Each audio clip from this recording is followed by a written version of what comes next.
untuk kembali kepada Allah, maka prosesnya akan sangatlah sulit. Karena kita adalah makhluk yang banyak kekeliruan, kekotoran, kesalahan, kelemahan, dan kealfaan. Tentu itu semua akan menjadi penghalang bagi kita. Tetapi ketika kita meyakini bahwa Allah yang bermaksud untuk mengembalikan kita, maka Allah akan memberikan ilham agar kita itu memanfaatkan wirid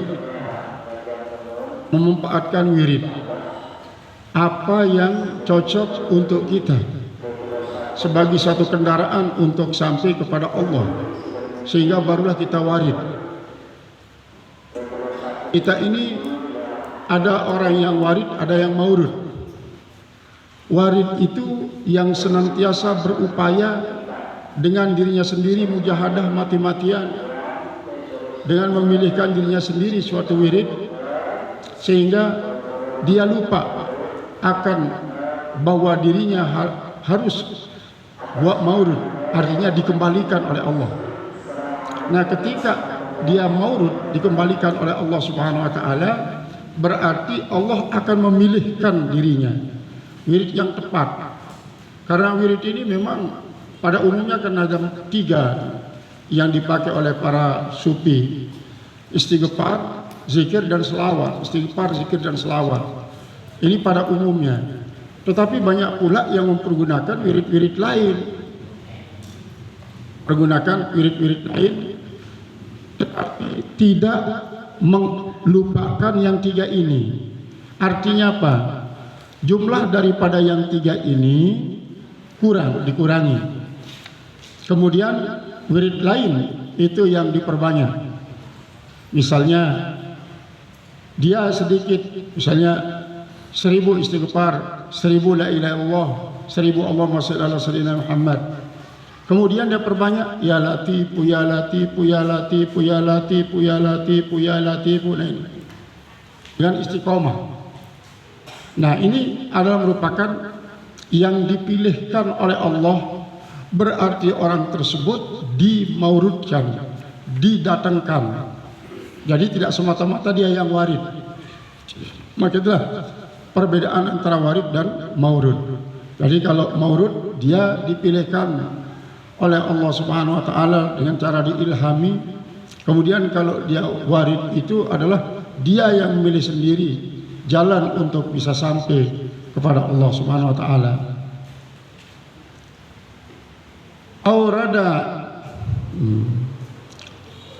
alaikal waridu, telah mendatangkan kepada engkau oleh orang yang datang, liyatasallamaka min yadil aghyari, agar dia menyelamatkan engkau daripada tangan-tangan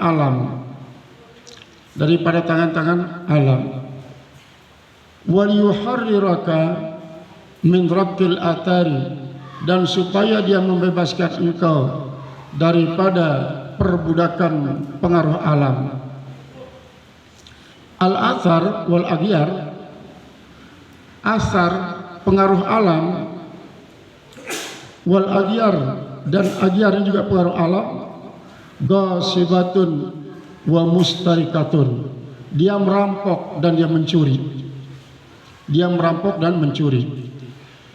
Lalu pengaruh alam ini apa yang maksudnya? Pengaruh alam itu adalah apa yang dianggap sebagai suatu efek samping daripada alam. Kalau alam ini dia langsung tidak mempergunakan efeknya. Misalnya yang dimaksudkan efek di sini makanan, minuman, pakaian, kendaraan, perumahan, dan sebagainya. Kita menganggap bahwa makanan itulah yang mengenyangkan. Ini kan pengaruh. Minuman itu yang memuaskan. Kemudian kain itu yang membuat kita terlepas daripada kedinginan. Rumah begitu juga yang membebaskan kita daripada siraman hujan atau tiupan angin kencang atau mungkin terik panas matahari. Kemudian kalau aghyar alam, pengaruh alam langsung ini yang langsung bersentuhan dengan kejiwaan dan nafsu kita. Kita tidak melihat daripada efek sampingannya, efek negatifnya. Tapi yang kita lihat di sini adalah dia langsung berhadapan dengan kita. Nah, diibaratkan pengaruh daripada alam ini bagikan perampok. Yang namanya perampok itu pasti banyak temannya. Dia sifatnya keroyokan. Itu kalau perampok. Nah, kalau pencuri tidak banyak temannya, cukup satu atau kadang-kadang bisa 2 orang, dia bisa mengalahkan kita. Nah, itu diibaratkan. Ini artinya apa? Apa yang dirampok, apa yang dicuri dari kita, yaitulah kalau yang dirampok itu ingatnya, zikirnya kita, ingatnya kita, akhirnya kita jadi lupa. Seperti tadi itu, kenapa kita merasa kenyang, kita anggap ya, pengaruh daripada makan minuman, kita lupa kepada Allah yang berikan kekenyangan. Kenapa kita merasa terlepas daripada dingin? Karena kita pakai kain, kita anggap bahwa kain itulah yang menyebabkan kita kekenyangan. Jadi ini dirampok, lupa kita kepada Allah yang sesungguhnya memberikan hal itu. Kemudian pencuri ini tidak keroyokan, dia satu orang, tapi dia mampu untuk mengambil apa yang dimiliki oleh orang tersebut, walaupun orang serumah pada jaga. Artinya si pencuri ini lebih kuat daripada perampok, lebih tabah daripada perampoknya. Nah, lantaran itulah yang dicuri juga adalah ingatannya kita.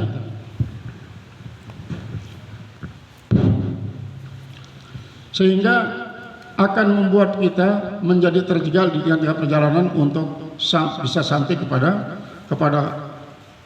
Khalik yang membuat kita untuk datang kepadanya. Nah,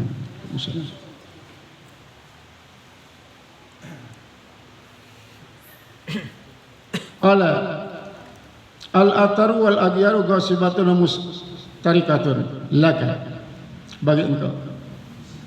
Wa dzalika liwujudi hubbika laha, dan yang itu karena ada cinta engkau baginya. Wa sukunika ilaiha, dan ketenangan engkau kepadanya. Wa timadika alaiha, dan bertegang teguhnya engkau atasnya. Fa innama aurada alaikal waridu, maka hanya saja sesungguhnya mendatangkan atas engkau oleh warid, liyatasallamaka min yadin man gasabaka, untuk bisa menyelamatkan engkau daripada tangan orang yang merampok engkau. Wa yuhariraka mim milkiyati man istarakakan, mim milkiyati man istarakaka. Jadi mustarikatu tadi itu artinya adalah perbudak, sebenarnya memperbudak.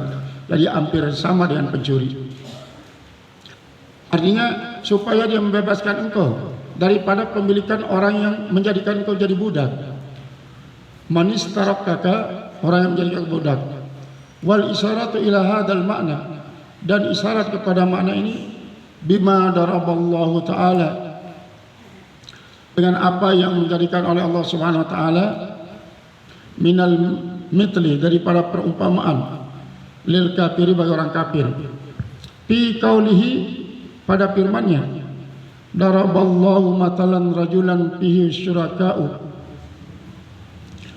telah menjadikan oleh Allah perumpamaan seorang yang ada padanya sekutu-sekutu, mutasakisuna, mereka itu semuanya bekerja sama, wa rajulan saliman lirajulin, dan seorang yang berserah diri bagi seorang.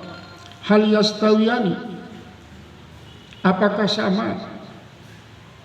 Matalan, sebagai seumpamaan.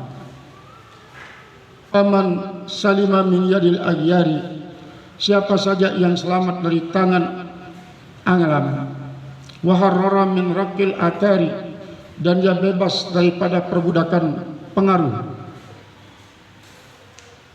La yakunu li makhluqin fihi nasibun, tidak ada bagi makhluk padanya bagian. wala syirkatun, tidak ada juga sekutu, wa kana saliman lillahi, dan adalah dia itu berserah diri kepada Allah Azza wa Jalla. Di dalam Al-Quran banyak sekali perumpamaan antara mukminun dan kafirun. Banyak sekali dalam Al-Quran dengan berbagai macam perumpamaan. Yang paling sederhana, hal yastawil a'ma wal basir.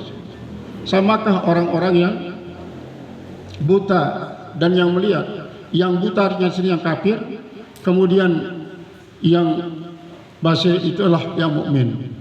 Yang paling penting di sini adalah pertama, orang yang terpengaruh oleh dunia, di mana dia bergantung kepada dunia itu. Dia bergantung pada dunia. Dengan dunia dia menjadi tenang. Dan yang kedua adalah orang yang sudah bisa lepas daripada pengaruh dunia. Dia tidak pernah merasa susah bila kehilangan dunia. Tidak pernah merasa susah bila kehilangan dunia. Nah ini yang sulit ini. Jadi perbandingan antara orang yang terlepas total daripada pengaruh dunia, dalam arti dia tidak lagi menjadikan dunia itu sebagai sandaran, maka ada atau tidak dunia itu di rumahnya, dia tetap saja tenang. Karena apa? Dia bersandar total kepada Allah. Ini yang sangat sulit, menyandarkan diri secara total kepada Allah. Padahal kita memang mengatakan iya karena Abu ya karena nasta'in. Kemudian yang kedua, Allah samad, Allah samad, Allah tempat bersandar, Allah tempat bersandar. Ikrar semacam ini masih sifatnya lisan saja. Kalau kita belum bisa memiliki rasa tenang tanpa adanya kehadiran dunia, atau ada dunia itu pada diri kita atau di dalam rumah kita, tapi kita tidak pernah menggantungkan diri kepada dunia. Ini memang sangat sulit. Memang sangat sulit. Maka orang-orang yang tajrid, orang tajrid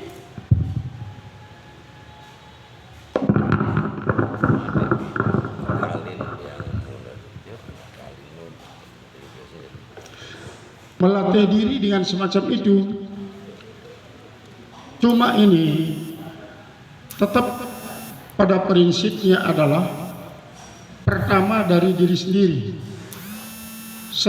Tidak ada tanggungan, tidak ada istri, tidak ada anak, tidak ada keluarga yang wajib kita nafkahi, yang wajib kita lindungi, yang wajib kita rawat, yang wajib kita obati. Hidup sendiri. Nah ini akan sampai nanti, kalau begitu lebih baik khalwat, uzlah. Pernah kan satu hikmah yang mengatakan, la yasilul wasilu ilal mausuli illa ba'da ay yuqima al khulwata.